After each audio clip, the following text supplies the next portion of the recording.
Question 2 I have is, what is the biggest mistake you made when you were starting out in the business? You think back to when you really started out, what was the biggest mistake? I mean, I'm still making them every day. I think I wouldn't go back to when I was starting out because I consider myself still starting out. And even to this point, my biggest mistake has not been running the company by the numbers. So I kind of been doing just bank accounting, just looking at the bank account instead of financial sheets.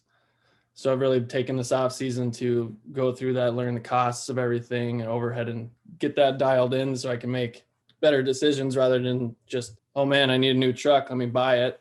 And then figure out I just screwed myself because I did that this year. Bought a lot of things because we had the demand and the bank account allowed it, but that kind of put me in a tight spot, So I think what I would have said in the past is just doing things before I was ready. But I think now I'm more of let's do it with a calculated risk and just figure it out later. That's kind of how we do it, and that's how we've been able to grow so fast. But I think knowing the numbers and making sure you're not going to screw yourself over is one of the most important parts. So it's so bang on, man. Like, I say to a lot of people that I'm chatting with straight out, it's like, and Brian says this all the time. He goes, if you don't know your numbers, it's exactly like running down a dark hallway and unsure of what's in front of you. And you'll get whopped in the face, you'll get tripped, and you'll fall. So much better at the beginning of that hallway to turn on the lights and know what those numbers are so that you can be guided down that hallway in a nice, smooth fashion.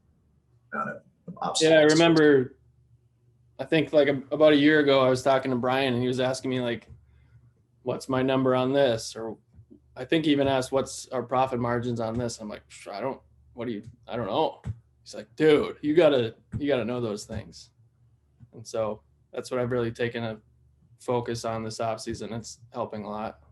Do you know your profit margin now? I do now.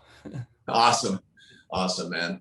And that's some stuff too. I think, for people who are teamed in with Top Contractor School too, to be able to engage and interact. A lot of us just don't know how to do that. It's kind of being alone in the fog and not knowing where to go. It's like, that same analogy Brian used about running down the hallway. It's like, once you actually know what you need to do and you just take the time to do it, all of a sudden magic starts to happen, Yep. Top Contractor School has been huge. I'll tell you that. I love it too, man. Inspires me every time we're on.